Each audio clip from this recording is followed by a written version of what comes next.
that delightful elixir transforming groggy mornings. But where did this magical bean truly begin? Not a fancy cafe, but with some rather rambunctious goats.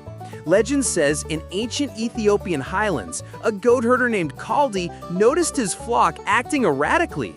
After munching berries from a particular evergreen shrub, these docile creatures were practically breakdancing, bouncing, full of energy, refusing sleep. Kaldi, inquisitive, investigated. He tried the berries. Voila! Instant invigoration! He shared his discovery with the monastery's abbot. Skeptical, he called them devil's work and tossed them into a fire. But the aroma! Roasting coffee beans filled the air. So enticing, it changed his mind. He raked embers, ground beans, and steeped them in hot water. The result? A drink that kept his monks awake during long evening prayers. From mischievous goats to monastic enlightenment, the coffee bean's incredible tale began. Greetings, history enthusiasts. Sir Chuckleton here, ready to unravel a tale not of ancient battles, but of an ancient energy drink, discovered not for athletic prowess, but for profound spiritual enlightenment. Our story begins in the sun-baked highlands of 15th century Yemen, amidst devoted Sufi mystics. These souls practice dhikr, intense, night-long vigils of remembrance. But alas, even fervent spirits sometimes succumbed to drooping eyelids. Enter our humble hero, the coffee berry. Legend whispers of a Sufi, or a shepherd, noticing goats unusually energetic after munching certain red fruits. Intrigued, mystics experimented. They brewed roasted beans into a dark, aromatic elixir, kawa, meaning that which prevents sleep. Suddenly, night vigils transformed. Kawa became their secret weapon, banishing drowsiness, sharpening focus, deepening spiritual connection. It wasn't just a drink, it was a pharmacological assistant to devotion. From Yemen, carried by pilgrims to Mecca, then sailing to Cairo and Istanbul, this wine of Araby began its global journey. So from a quiet Sufi monastery, the very bean powering your Monday commute first served a higher purpose. It proves that sometimes spiritual awakening is brewed one stimulating sip at a time. Remarkable, isn't it? A testament to ingenuity and a little botanical help. The Ottoman Empire. Not just turbans and grand bazaars, but a buzzing hub of innovation and caffeine. Our story begins with a humble bean making its way from distant lands. Imagine the year 1555. Two Syrian merchants bring coffee to Constantinople, the grand capital. Suddenly, a new aroma fills the air, promising wakefulness and lively discourse. Soon, kavekanes, coffee houses, began to sprout like mushrooms after a spring rain. These weren't just places for a simple brew. Oh no, they were the internet cafes of their age. Imagine groups of scholars, poets, and merchants gathered, debating philosophy, discussing politics, sharing news from faraway lands, and even playing intricate board games. News traveled fast on a coffee-fueled wave. Ideas were exchanged like viral memes. These vibrant spaces weren't always looked upon favorably, mind you. Some sultans found the independent thought, the free speech, a tad bit unsettling. Attempts were made to ban coffee and close the kavekanes. But alas, once a society has tasted the sweet, bitter kiss of intellectual stimulation, there's no turning back. Coffee, therefore, wasn't merely a beverage. It was a catalyst for social change, a forum for intellectual awakening, and the very heartbeat of the Ottoman public sphere. Quite the brouhaha, wouldn't you say? Venice. More than just canals, it was Europe's gateway for one of history's most invigorating beverages, coffee. Imagine 17th century Venice, a hub of global trade. From the exotic East, coffee finally docked. Its reception? Not exactly a warm embrace. This dark, fragrant brew was met with suspicion, even fear. Clerics denounced it as Satan's bitter invention, convinced it was the devil's work to corrupt good Christians. Its heavenly aroma couldn't mask its deemed diabolical origin. This sparked a theological storm in a coffee cup. Yet, this celestial drink found an unexpected champion. Pope Clement VIII, a man of discerning taste, he decided to try the infamous brew himself before condemning it.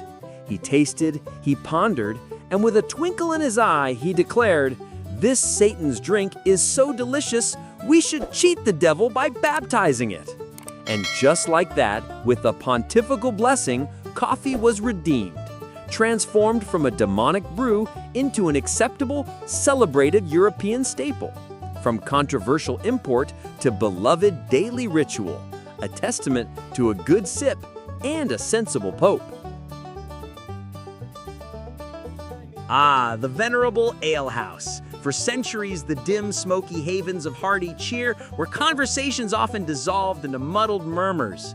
But imagine, if you will, a profound shift, a different kind of buzz replacing the boozy haze. Enter the humble yet utterly revolutionary coffee house. These weren't just places for a pick-me-up. They were the vibrant cradles of an intellectual awakening, the very engines of the Enlightenment. Gone were the slurred pronouncements, replaced by sharp wit, vigorous debate, and crystal-clear thought. Sir Chuckleton here posits, what if the French Revolution truly began not in the streets, but over a particularly potent brew in a Parisian cafe? Picture this: philosophers, scientists, merchants, politicians, all buzzing with caffeine, not spirits. Ideas flowed freer than the coffee itself, sparking innovation and challenging old orders. From London's bustling penny universities, where knowledge was democratized for the price of a cup, to sophisticated Parisian salons fostering radical, even revolutionary thought. This was where a stick-figure scientist, Newton, might discuss gravity over a mocha, or a stick-figure philosopher, Voltaire, pen his latest critique, fueled by a steaming espresso and sharp minds. Coffee houses became the social media, the internet of their age, vital hubs for news, gossip, and the rapid exchange of radical concepts. Imagine the sheer energy.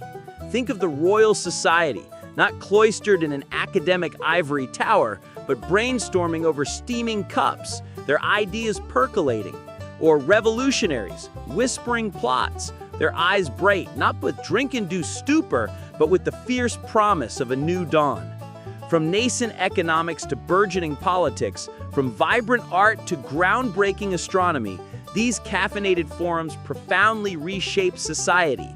They brewed a new kind of power, the power of informed public opinion, the power of shared knowledge, the power of collective reason. So next time you sip your latte, cappuccino, or plain black brew, remember, you're not just enjoying a simple beverage, you're partaking in a rich legacy. A legacy of enlightenment, a legacy steeped in democratic thought and intellectual ferment. Cheers to that! Ah, coffee, that humble bean, often the harbinger of a new day. Yet its history is anything but simple. Sir Chuckleton here, ready to brew up some fascinating, if slightly bitter truths about its journey.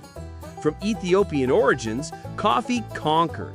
Demand exploded from the Ottoman Empire to Europe. Everyone craved its stimulating kick. This wasn't merely a drink, it was an economic engine igniting global trade.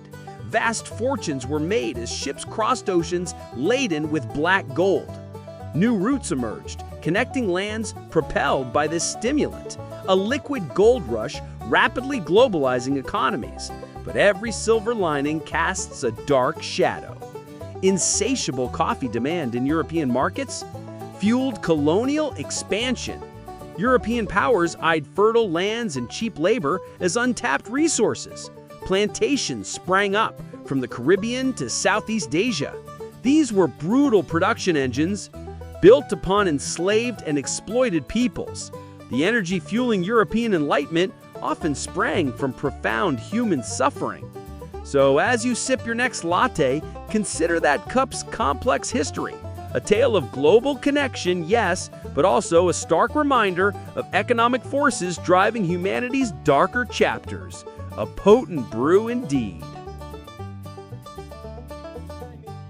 Good day, history enthusiasts! Today, we explore the great coffee bans. This humble bean was once deemed a threat to empires. Beyond a simple wake-up call, 17th century coffee houses were intellectual hotspots, ideas brewed as vigorously as the coffee itself. Philosophers debated, merchants plotted. Naturally, this independent thought made nervous monarchs twitch. They saw caffeine-fueled gatherings as breeding grounds for rebellion. Enter Frederick the Great of Prussia. Frederick loved beer. He declared his people should stick to good German brews, not this foreign coffee. He even deployed coffee sniffers, literal spies, to detect illegal roasting while mandating beer. Did it work? Not a jot. Resourceful citizens roasted their own beans in secret, the forbidden aroma wafting through back alleys. Smuggling boomed. The ban, like stale coffee, lost its potency. From Sweden to Prussia, these grand decrees fizzled. The irresistible allure of a stimulating cup proved far stronger than any royal command. So, raise your mug, dear friends, to coffee, the unbanned, the unconquered spark of human ingenuity. Cheers! Coffee, that delightful dark elixir, often taken for granted. But did you know this humble bean once powered an entire revolution? Before its rise, workers in burgeoning industrial cities fueled themselves with, well, often cheap ale. Imagine a factory floor buzzing with slightly tipsy laborers. Not exactly peak productivity, eh? Enter coffee. It wasn't just a beverage, it was an industrial accelerant. Suddenly, weary factory hands toiling through long, brutal shifts found a legal, potent stimulant. This caffeine kick kept machines humming and humans awake. The steaming cup became synonymous with dawn, with the relentless churn of progress, with the very heartbeat of modernity. Fast forward to today, we no longer operate steam engines, but the ritual persists. That first morning brew, the mid-afternoon pick-me-up, the social meeting point. Coffee shops are our modern hearths where ideas spark and deadlines loom. It's an unspoken contract, a cup in hand, and the world is ready to be conquered. From powering looms to powering laptops, coffee's journey is a fascinating testament to its enduring, underestimated power. A true liquid cornerstone of civilization. So, we've journeyed through history's frothy depths, from a dancing goat's discovery to the brews fueling our modern world. Astounding, isn't it? A simple bean, yet its impact is monumental. Coffee didn't just wake us, it arguably awoke civilization itself. Imagine bustling coffee houses, vibrant epicenters of enlightenment, where ideas brewed alongside beverages. Philosophers debated, revolutionaries plotted, scientists pondered, all under caffeine's invigorating spell. It shaped not just our mornings, but our very thinking. Economically, it forged empires, global trade routes, a commerce cornerstone. Culturally, it knitted communities, offered solace, an indispensable ritual. From ancient mystics seeking visions to your morning triple-shot latte, coffee's omnipresent influence is undeniable. More than a drink, it's a testament to how something so small profoundly alters human endeavor. A simple mug brimming with centuries of stories. And with that, my curious companions, we raise our imaginary cups to the enduring mug of history. Cheers!